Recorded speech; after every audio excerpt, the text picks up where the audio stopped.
Okay. Okay. I didn't even read the card properly. And because of that, this thing actually gets better. Everyone, this is Nikachu Merfolk Master, and we gotta talk about Oko Thief of Crowns again. This thing just keeps on giving. The food keeps coming for our... We've been hungry for a good planeswalker, and Oko is going to supply it. So... we're gonna look over the entire card all over again. This thing again is for Simic Merfolk. Creates food tokens for a +2. Again, puts the loyalty very, very high. And remember, these food tokens are pay 2, tap, sacrifice, gain 3 life. That's what the food tokens are. Now, here's what I missed. +1, target artifact or creature loses all abilities and becomes a green elk creature with base power and toughness 3/3. But not until end of turn. This thing is permanent. I mean, this looks like an ability that would be temporary. No, it is permanent.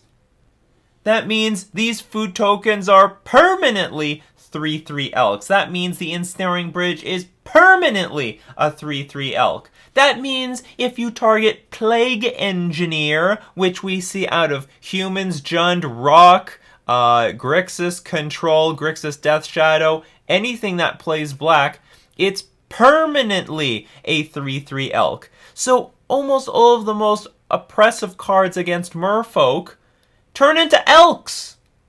They turn into elks. And for forever. Not to mention, against control decks, we can just create an elk army. Make food token, turn into elk. Make food token, turn into elk. Make food token, turn into elk. Screw your Plague Engineer on Merfolk. Do you know what? You gotta deal with the elk army. The elk army is on the way. These 3/3s, they're coming once every turn. I am building my army. So Oko Thief of Crowns actually has way more application than I thought it did, because the creatures that we make are permanent, and the artifacts and the creatures our opponents have are permanently dealt with in replacement of a 3/3 creature. That's fantastic!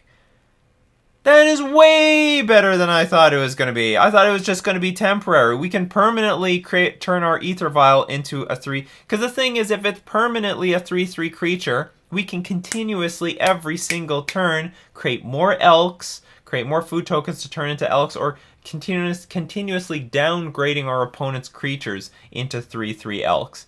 That is fantastic. So counters company, your devoted druids and Vizier of Remedies, screw them. They're going to become 3/3 creatures, and I mean that's basically all you're going to have. And Merfolk can most definitely deal with that. Not only it's a green elk creature, so that actually gives us a little bit more synergy with Tidebinder Mage.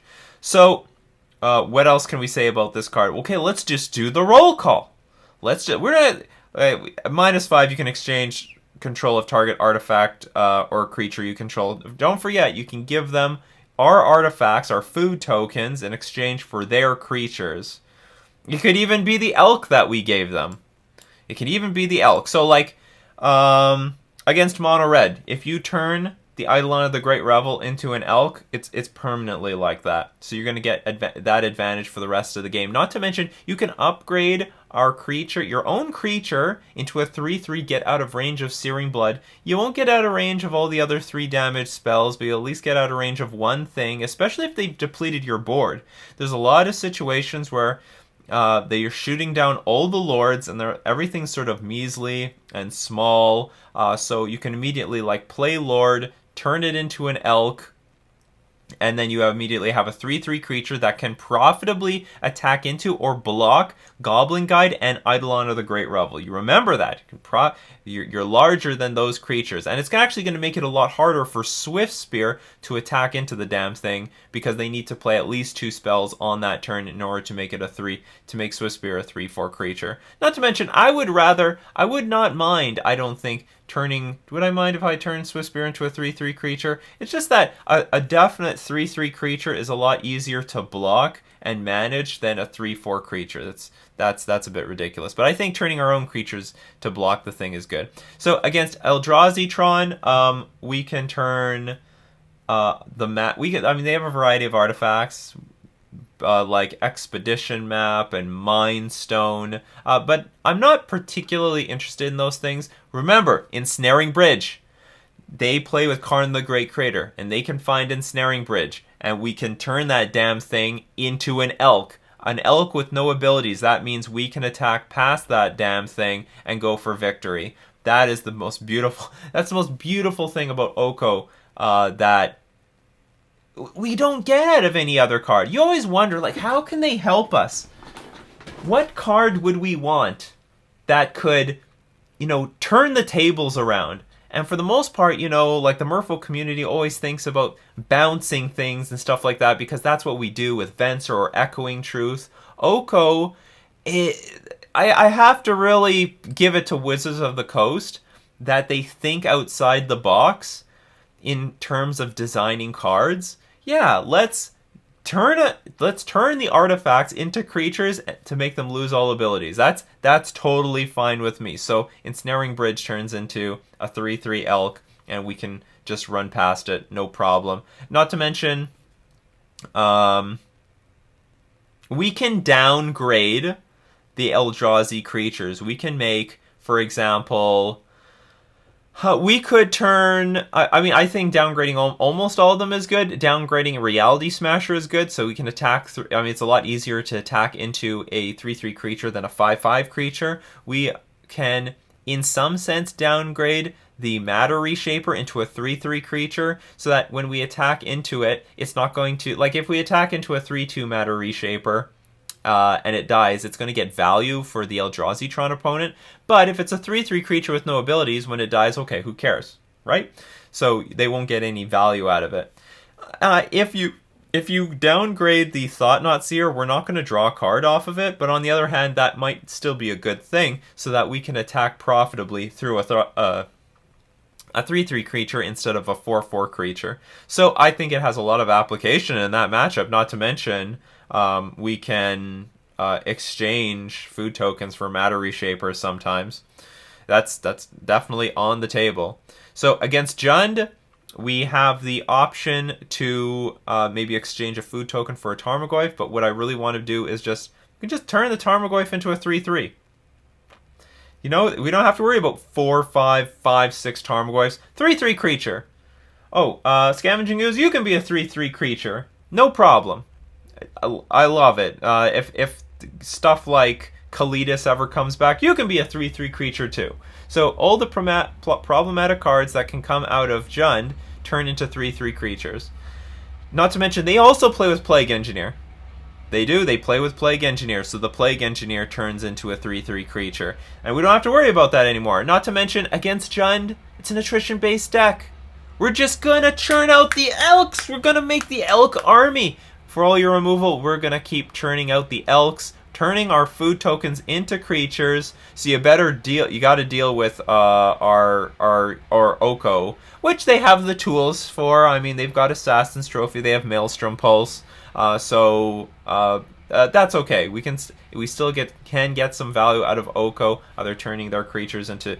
downgrading their creatures or turning our artifacts like Ether Vial, maybe even Relic of Progenitus, into 3/3 creatures.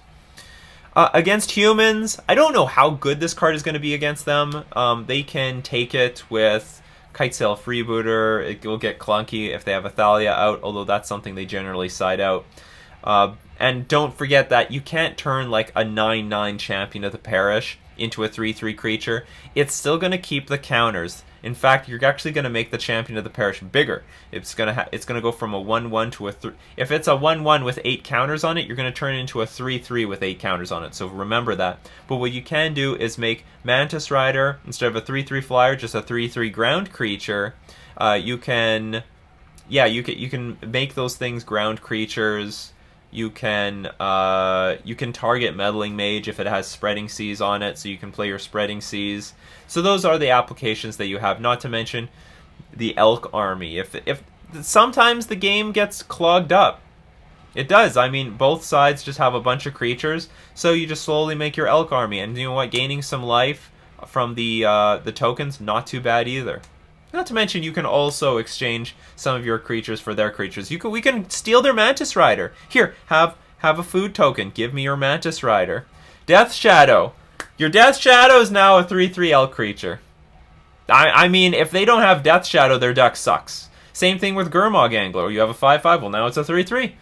3/3 is not really intimidating, to be honest. The 5/5 sure is, but not a 3/3 creature. So all their creatures get downgraded to something much more crappy and a lot less lethal and less dangerous. Not to mention they're still doing the work for us. Their life total is going down to nothing. So I love how Oko is going to work in the Death Shadow matchup. So it's going to be hard to tell how good it's going to be in the Hardened Scales matchup. I'm sure that Oko is going to be incredibly vulnerable there. But there is the potential for one turn we threaten to target a Walking Ballista or an Arcbound Ravager and force our opponent to make a decision with these creatures. Put it all on Inkmoth Nexus, unload it, whatever you want to do. You better do it right now, because I'm just going to slowly target all your favorite creatures and turn them into elks. So any of their explosive synergistic creatures are just going to become 3/3s, and though that is way more manageable than anything else. Particularly, I mean, it's going to have a lot of applications against a lot of decks. I mean, even for example against Merfolk, you could just target the Island Walk Lords, and then all of a sudden all the other creatures get smaller. 3/3. We can't. It will be interesting playtesting this card, because you got to give some respect to the 3/3 creature. I mean, you just have to. If you make too many 3/3 creatures on their side and not enough on your own side, there could be a problem. Those 3/3s, I mean, Delver of Secrets was just basically a 3-power creature, so you can't go too crazy giving your opponent a bunch of 3/3 creatures. But if Oko gets to live to the next turn, downgrading all your opponent's creatures into 3/3s is going to make a difference in the long run. What else do we want to say? I mean, against control, you basically have an endless source of creatures between the creating these food tokens and then making elks. It's just an endless sea of creatures. So it's not particularly an aggro plan, and I don't know how well it's going to work out, but it's still a resource that I think that Blue-White Control has to respect, has to deal with. You just slowly make food tokens, turn them into elks, start attacking, and I like the idea. It's just it's a permanent that makes problems. Okay, now here's the interesting thing. Now we get into the Urza Whir matchup, or any matchup with a lot of artifacts usually plays Ensnaring Bridge. Now, Ensnaring Bridge is the bane of the Merfolk's existence. I mean, things like Engineered Explosives, Walking Ballista, and Ensnaring Bridge. Those are evil. Evil to the Merfolk community. And Oko has the ability to turn those things into elks and deal with them. But the problem is, a lot of these Ensnaring Bridge decks or artifact decks, they play with Pithing Needle effects. They play with Pithing Needle or Sorceress Spyglass. That's a big deal. When I was playtesting Teferi Time Reveler in Blue-White Merfolk, it was great. It was actually really good. I forgot about my playtesting. I should have been playing with Teferi in all my other recent Blue-White Merfolk builds. Really good card. But problem is, I'm going to win a game with Teferi by bouncing Ensnaring Bridge, and then for the rest of for games 2 and 3, my opponent immediately finds they immediately go look for a Pithing Needle, and they name the Teferi immediately. Teferi Time Reveler, even if I didn't have it in hand. So the point is that if you Echoing Truth an Ensnaring Bridge, it's guaranteed. They're not going to stop that. There's nothing in a lot of these artifact decks that they can do to stop that from happening. But when it comes to activated abilities on a Planeswalker, they can deal with that. They have the tools to our Planeswalkers. So originally I was thinking, oh my god, we need like 4 Okos, 2 in the main, 2 in the sideboard. And now it's actually less clear to me that would be the answer. maybe 2 is the right number. Not to mention that Oko is the type of planeswalker. I mean, this is not good in multiples. So, I mean, if you fled out on Oko, that's not a good thing. I know we can recycle them with Force of Negation and Benthic Biomancer, but still, it's not a planeswalker we want to fled out on. So maybe the right number is going to be between 2 and 3. But I can't forget the fact that, you know, against those Ensnaring Bridge decks, they're going to bring in Pithing Needle or Sorcerer's Spyglass. They're just going to name Oko. They're just going to name Oko, and then we're still dead to a bridge. No, there's nothing particularly bad about that. They can't name Aether Vial, they can't name Mutavault, which are other activated abilities that we have in our deck. But these things can still name our Planeswalker. So it's not so clear to me that having 4 of them in our 75 is the right answer. Maybe somewhere between 2 and 3 is the correct number. But I mean, obviously, really good card. So keep moving down. So against War Prison, we want to we can target Thopter Foundry, for example. But the main thing that we could hit Urza. Screw your Urza. Okay, you played your Urza, you tapped out. Okay, now we just turn the Urza into an Elk. That's not bad. I mean, they were depending on that Urza to like draw a bunch of cards and immediately find their win condition. No, we just turned it into an Elk. You got yourself an Elk. Deal with it. And of course, Ensnaring Bridge, we turned it into an Elk, which is not a problem to us. Tron! Tons of great targets in Tron. Between Oblivion Stone, we got Oblivion Stone, Ensnaring Bridge that can be found with Karn, Worm Coil Engine, Walking Ballista. Not to mention, situationally, maybe you can hit an Expedition map when they're 1 off from finding their Tron piece. So a lot of targets out of the Tron deck with Oko. What else can we hit? I mean, those are the really big things. And again, now we talk about going on about Counters Company, because this is permanent. This does not end at end of turn. This ability, you turn their Devoted Druid into a 3/3 creature. That's it. You don't have to care about it anymore. Yeah, you just got a 3/3 creature. That's it. How are you going to combo off now? I mean, you could keep looking for more combo pieces, but we still got an Oko. We could do this every turn. We could do this all day. Oko can do this all day. Oko works day and night, 24/7. That's the Oko that we need to work for Modern Merfolk. What else? In theory, this could be good against Infect, but maybe not.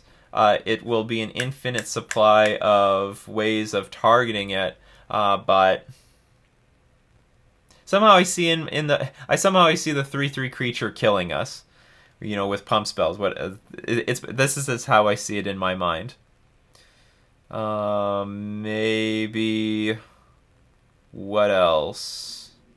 I don't know. That might be all the big decks that I would be interested in playing Oko against. So is it worth being in the main deck? Like, I want to say it's main deckable. I want to say that you can main deck 2 of these and then play maybe 1 more in the sideboard. But maybe we're just going to play 2 in the sideboard. Maybe that's just how it's going to be. I'm not sure. We're going to have to see how it actually plays out. I'm sure there's going to be more applications to this card that we don't know about as we get gameplay. But I'm really excited for it. I like that it can create immediate impact. Immediately, we turn one of our creatures into a 3/3. We turn one of their creatures into a 3/3. We get a food token. High loyalty, people. Super high. Goes to 6. If we want to make a food token, goes to 6. If we want to make an Elk, goes to 5. That's not enough for 1 Elk to kill it.